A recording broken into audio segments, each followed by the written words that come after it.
This week marks 1 month since a Zimbabwean pro-democracy activist was abducted by suspected state security agents.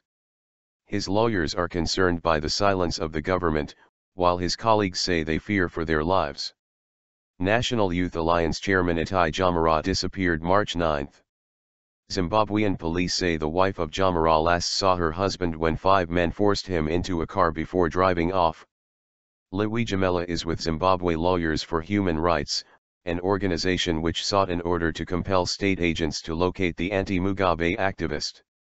He explains how it has been since Jamara disappeared. From lawyers' perspective, it is so sad to work on a case where you do not actually talk to your client. Where he vanishes in the air. Nothing is really leading to where they Jamara are. Inasmuch as there are statements by the authorities that they are investigating, so far we have not had any updates, said Jamela. The statements the lawyer mentioned is a reference to a denial by Vice President Emmerson Mnangagwa that Harare had an issue with the missing activist. We are a democratic society and anybody in this country who commits a crime must account for the crime that is committed. That is why we have institutions like the Zimbabwe Republic Police to deal with this.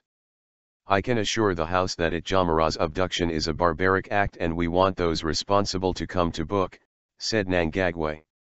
The accusation stemmed from the fact that Jamara had been calling for President Robert Mugabe's resignation. Jamara along with other activists accused Mugabe of ruining once prosperous Zimbabwe and of disregarding human rights.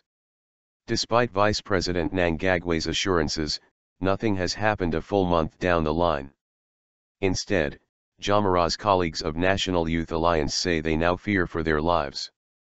They say a vehicle they suspect was used to abduct Jamara is following them. One of them is Irvine Takaveda. I am no longer safe living in Zimbabwe. Zimbabwe is my only place I have to enjoy my rights. So if I am deprived that by the state security and the ruling party ZANU-PF youths, then it means I am no longer safe, said Takaveda. National Youth Alliance Deputy Chairman Dirk Frey says the past month has been difficult for Jamara's colleagues and friends. It has been a mixed grill. It has been very tough for him who knew him personally, a lot of deep emotions. However, we have had to put our grief on hold to carry on. You could say there is some determination to grit our teeth and carry on until we find him again, said Frey. Frey is one of several activists planning to ask the African Union and Southern African Development Community to remove President Mugabe from his posts with those bodies if his government does not act on the disappearance. Mugabe is the current chairman of both bodies. So far, no African government has voiced concern over the missing activist.